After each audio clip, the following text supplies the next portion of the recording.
Bonjour à tous et bienvenue dans cette nouvelle revue d'actualité. Exceptionnellement aujourd'hui, le programme est unique. On va juste parler d'un sujet, c'est le documentaire. Le documentaire avec le moins de race de l'histoire de la race et du documentaire, j'ai nommé La fabrique du mensonge sur l'affaire Lola, qui est sortie sur le service public. Mais avant tout, je t'invite à liker, à commenter, à partager et surtout à t'abonner à cette chaîne YouTube. C'est très important pour le référencement. Ce documentaire est atroce et on le débunk. Alors, c'est parti. Abonne-toi, c'est important. Important pour le référencement. N'hésite pas à t'abonner. Bon, les copains, je suis colère. Je suis colère parce que un documentaire est sorti, vous l'avez vu, et ce documentaire, c'est La fabrique du mensonge autour de l'affaire Lola, réalisé par Félix Seger et présenté par Karim Rissouli. Alors, pour être très synthétique, qu'est-ce qu'on va faire? On va présenter le documentaire dans un premier temps et voir pourquoi il est atroce dans un second temps. Le projet du documentaire, c'est de démontrer comment la fachosphère a récupéré le meurtre de Lola pour le faire correspondre à sa grille de lecture politique. Je ne vais pas vous faire tout le documentaire, mais en gros, le narrateur va très bien résumer le projet du documentaire, à savoir, c'est l'histoire d'une famille dépossédée de l'image de sa fille. Donc, on comprend que l'affaire Lola n'est pas grave en soi, mais qu'elle aurait dû rester un fait divers. Et c'était sans compter l'intervention de la fachosphère qui s'est emparée du sujet pour en faire un symbole de l'immigration, de l'insécurité et de tout ce que vous voulez. Donc ça, c'est pour le documentaire. Et ensuite, on a un débat. On va parler du débat lui aussi. Voilà, ça commence à monter là. Et on va pas s'attarder sur l'affaire en elle-même, sur l'affaire Lola en elle-même, parce que je pense que vous la connaissez autant que moi. Mais ce qu'il faut retenir selon moi du documentaire, c'est deux choses qui vont être importantes pour la suite de la vidéo, à savoir, sans la fachosphère, il n'y aurait jamais eu d'affaire Lola et le crime serait resté dans l'oubli le plus total. La deuxième chose, c'est que le contexte de la migrante algérienne qui a fait ça, Dabia B, déjà connue des services de police et sous obligation de quitter le territoire, cette présence-là, elle implique forcément la responsabilité de l'État dans cette affaire. On y reviendra. Bon, le documentaire se passe, c'est très chiant, les interviews sont bizarres, le récit général est globalement assez biaisé et ensuite le débat est tout simplement inaudible. Bon, par ailleurs, ce documentaire-là ment ouvertement. Il explique que le site F2 Souche, notre street press à nous, a lancé l'affaire le dimanche 16 octobre, juste quand l'information sur l'origine des agresseurs tombe. Or non, c'est factuellement faux. F2 Souche avait mentionné l'affaire la veille, plusieurs fois, sans attendre l'origine des agresseurs. Un passage va expliquer que l'extrême droite parle d'un mobile raciste dans le meurtre de la petite Lola. Or jamais, personnellement j'ai suivi l'affaire d'assez près, j'ai jamais vu une seule personne parler d'un mobile raciste. Et j'ai envie de dire bien au contraire, c'est justement le fait que l'insécurité pouvait s'abattre sur tous, tout le temps, et notamment sur une gamine de 9 ans qui a choqué, et pas que la droite ou l'extrême droite, mais qui a choqué la France entière. Dans un passage, le journaliste à Street Press Christophe-Cécile Garnier explique que le francocide serait une espèce de composante d'un génocide de blancs ou d'une volonté de disparition des blancs. Or, c'est pas vrai, c'est pas du tout la définition qu'en donne Éric Zemmour, c'est même tout l'inverse, c'est juste le meurtre de personnes françaises. Voilà, donc il y a vraiment une invention de la définition, ce qui pour du journalisme est un peu relou.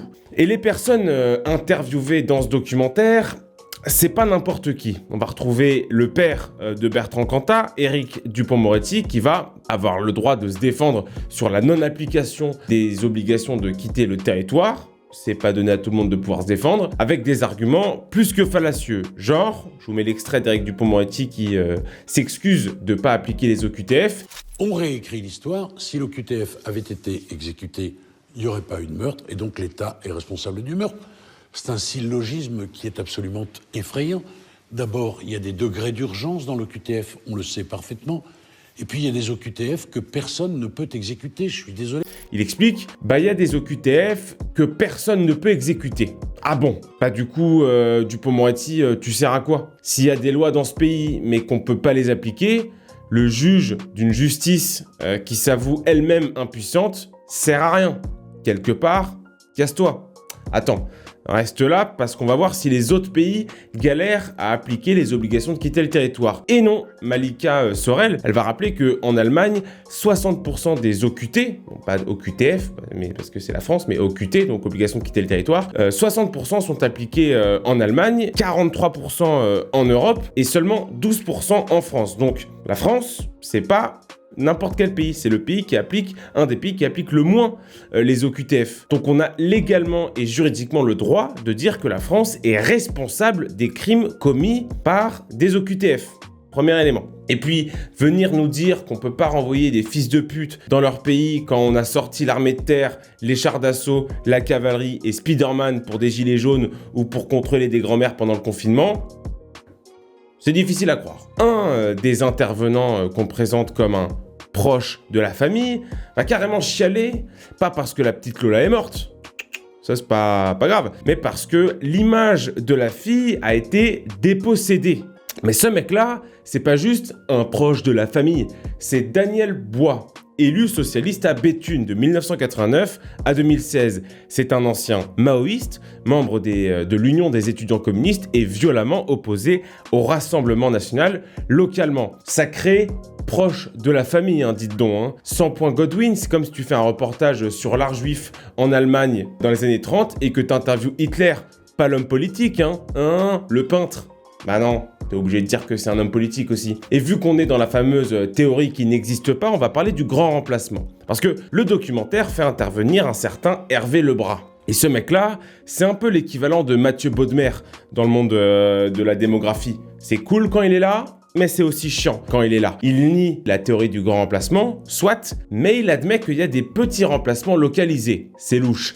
Il incarne parfaitement ce que je disais dans ma vidéo sur le grand remplacement, à savoir, il n'est pas d'accord avec la théorie, mais estime sur France Culture le 24 juin que le grand remplacement est particulièrement utile à l'humanité et au progrès. Quel Hervé Lebras faut-il croire? Il explique que le vrai racisme, ça va être celui qui refuse le métissage. Bon, il estime que le vote Front National se propage comme une épidémie. Ça commence à être vachement orienté comme spécialiste, hein. Ah, et il faisait partie de la commission Jacques Attali. Ouf! Ce proche de Jean-Luc Mélenchon allait même jusqu'à faire pression sur Michel Tribala pour qu'elle ne sorte pas les chiffres exacts de l'immigration. Et ce mec-là, on va pas dire tout ce que j'ai dit avant, on va juste dire démographe. Alors dans le documentaire, il sort des dingueries, genre on lui parle de grand remplacement, il dit « Ah ben non, parce que moi, je vais à Châtelet à 18h et je compte les non-blancs. » Et le mec arrive à la statistique de 15 à 30% de non-blancs à Châtelet à 18h. Donc en heure de pointe. À mon avis, Hervé Lebras, il fait peut-être référence à Le Châtelet, hein, la commune rurale située dans le département du Cher, mais pas le Châtelet à Paris, je te le dis direct. Autre intervenante plus que douteuse, c'est Claire Secaille, la cousine de Shin Secaille. C'est une blague, c'est le frère de Maître Gims. On la présente comme une simple chercheuse, mais c'est pas n'importe quelle simple chercheuse.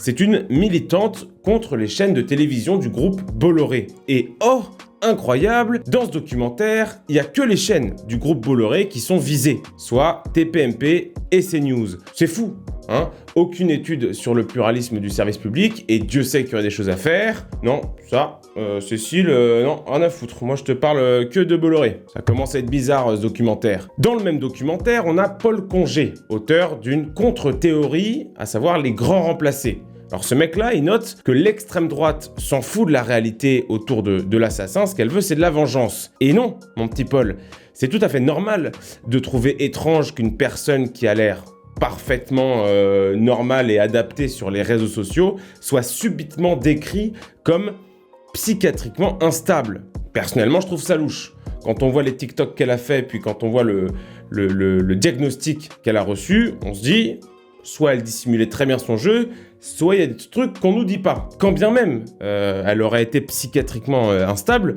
statistiquement on observe 3 fois plus de troubles psychiques chez les migrants que chez les personnes qui résident en France. Mais du coup, c'est quoi le projet?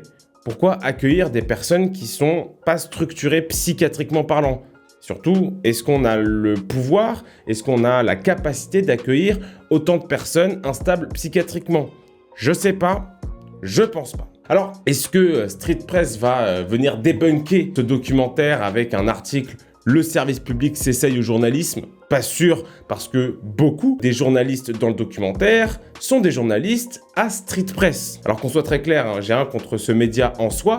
D'ailleurs, je sors une enquête bientôt sur eux, hein, j'ai du croustillant, ça va parler financement, CNT, Antifa et Houmous. Vous allez kiffer. Le problème que j'ai, c'est que Street Press, c'est autant un média qu'un prisme politique. Et c'est un prisme politique que le journal assume parfaitement. Hein. Sur son site, il se décrit comme antiraciste, contre les droites, radicales, aux côtés des réfugiés et écologistes. Donc prendre un journaliste de ce média, c'est pas anodin. C'est un choix éditorial pour donner une teinte idéologique au récit. Alors on passe très vite sur le débat qu'il y a après le documentaire. Clairement, moi je pense que c'est une stratégie pour nous achever. Je mets des guillemets quand je parle de débat, parce qu'un débat en général, c'est des gens qui sont relativement opposés les uns aux autres. Là, tout le monde s'entresuce en expliquant que le danger, c'est l'extrême droite. On parle d'une affaire de viol et de décapitation d'une gamine française de 9 ans. Et le débat autour de cette affaire, c'est de savoir comment l'extrême droite est un danger, le tout sur le service public. Et vu qu'on est dans le domaine de la fake news, hein, parce qu'on parle très souvent de fake news hein, dans ce documentaire, on a une belle fake news qui est sortie quand même dans le débat, parce qu'on a Erwan Lecoeur, sociologue, on va le voir, il explique que l'extrême droite c'est 50 morts et l'extrême gauche c'est 5 morts. Je rappelle juste en termes de violence politique, l'extrême droite c'est 50 morts, l'extrême gauche c'est 5. Sur quel pays? Sur la France. Sur la France. La France, les 50 morts liés à l'extrême droite. 50 morts liés à l'extrême droite, 5 liés à l'extrême gauche, et principalement, c'est Action Directe. 5.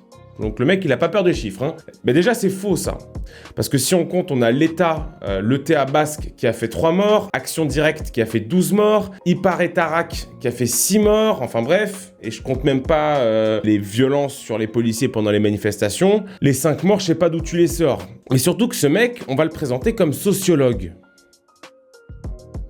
Mais c'est pas un sociologue, c'est un militant d'Europe Écologie Les Verts qui a géré la communication du parti lors de la campagne européenne de 2009, qui va être ensuite sociologue consultant pour Éric Piolle à Grenoble en 2014.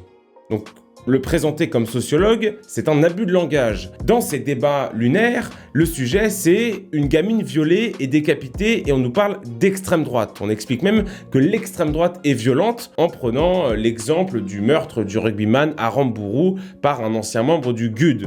Ça a été le cas, je crois que la semaine dernière, on avait fait ce rapprochement. Alors, un ancien membre du GUD qui tue dans une rixe en boîte de nuit, c'est le symbole de la violence d'extrême droite. Mais le viol puis la décapitation d'une enfant par une OQTF ne dit strictement rien sur l'immigration en France.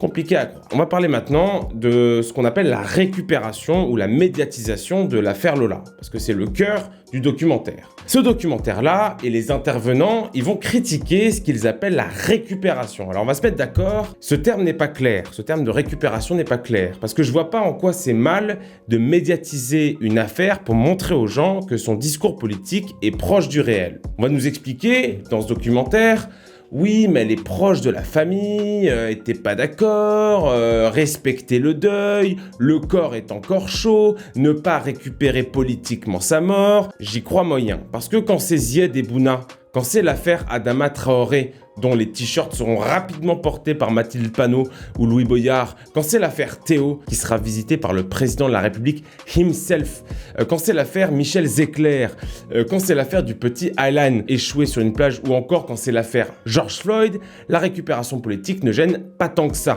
Mathilde Panot, elle n'hésitera pas à dire le 19 octobre, c'est honteux que certains utilisent ce drame pour faire une politique xénophobe. Elle explique trouver ça indécent. Mais du coup, porter un t-shirt en mémoire d'Adama Traoré et du collectif Justice pour Adama, c'est quoi, Mathilde? Par ailleurs, ceux qui crient à la récupération, comme je l'ai montré, sont souvent ceux qui se sont jetés comme des crevards sur des affaires dont on ne connaissait rien. Je pense notamment à mon gars, Aymeric Moustique-Caron, sur le petit Aylan.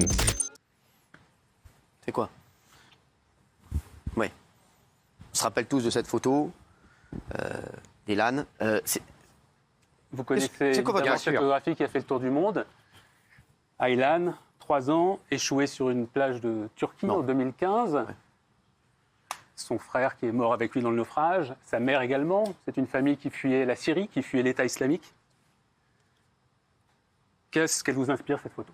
On peut très bien dire que ces affaires-là sont des faits divers qui auraient dû rester des faits divers. Et les intervenants du documentaire le savent très bien. Ils savent très bien que Zied et Bouna furent qualifiés de deux jeunes visages d'une révolte populaire par le Parti Socialiste lui-même le 27 octobre 2021. Ils savent très bien que Jean-Luc Mélenchon va récupérer le cadavre encore chaud de Rémi Fraisse en accusant Cazeneuve d'assassinat. Ce que j'aimerais que vous compreniez ici, c'est l'importance pour la propagande d'État de faire passer le meurtre de Lola pour un fait divers et non pour un symbole. Accrochez-vous, ça va secouer. Il y a 3 étapes dans le processus qui conduit un fait divers à devenir un symbole. Le fait divers, dans un premier temps, donc quelque chose se passe. Ensuite, la médiatisation sur ce quelque chose qui s'est passé. Et cette étape-là est très importante. Pierre Bourdieu, que mes gauchistes sûrs devraient avoir lu, explique qu'il faut s'interroger sur les relais médiatiques de ces faits divers pour comprendre les enjeux de pouvoir derrière, qui sont souvent liés à la classe dominante. Le documentaire La fabrique du mensonge montre bien que le relais principal de l'affaire Lola,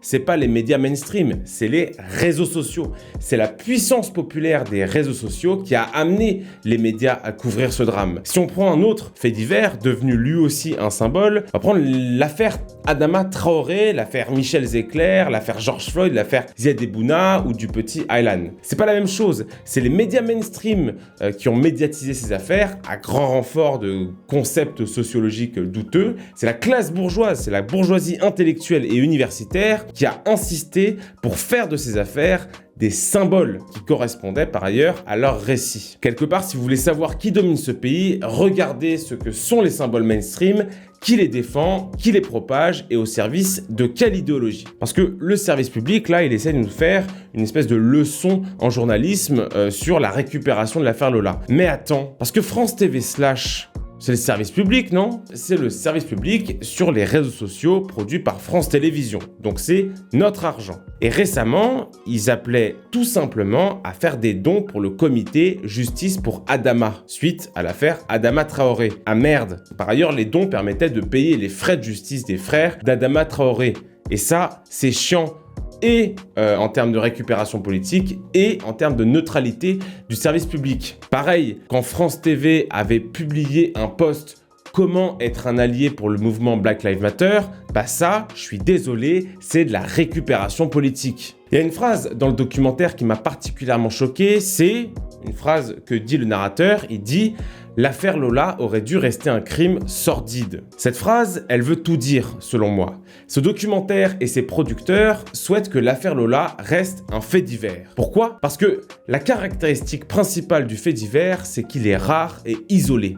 Et c'est pour ça qu'on en parle. C'est pour ça que ça retient notre attention. C'est parce qu'on n'est pas habitué à ce genre d'affaires. Si je prends un exemple très connu en journalisme, c'est le chien écrasé. Si je vois une brève qui explique qu'un chien a été écrasé, je vais y prêter attention. Pourquoi? Parce que c'est rare. C'est justement parce que nous vivons dans une société qui n'a pas pour coutume d'écraser les chiens qu'un chien écrasé dérange. Dans l'affaire Lola, inscrire cette affaire comme fait divers permet à l'État de dire dans une France où tout va bien, dans une société normale, il s'est passé quelque chose d'extraordinaire, d'inédit, c'est la faute à pas de chance, une gamine s'est fait violer et décapiter. Or non, l'affaire Lola, c'est pas la faute à pas de chance. Cette affaire aurait pu être évitée, c'est une faillite de l'État qui n'a pas appliqué le droit pour lequel il existe. Et c'est tout. C'est selon moi la différence fondamentale entre un fait divers et un symbole. Si le fait divers s'inscrit dans une évolution statistique, alors on peut commencer à le considérer comme le symbole d'une évolution, le symbole d'une évolution d'une situation. En l'occurrence, l'augmentation de l'insécurité et la faillite de l'État, qui est statistiquement démontrable, comme je l'ai montré bien souvent sur cette chaîne, aboutissent à des affaires comme celle de Lola, mais comme celle d'Alban Gervaise, comme l'affaire Marin, comme l'affaire Axel Dorier, comme l'affaire Samuel Paty, j'en passe et des pas mûrs. Et c'est en ça que tous ces gens-là sont des symboles. Ces affaires sont le reflet d'une réalité.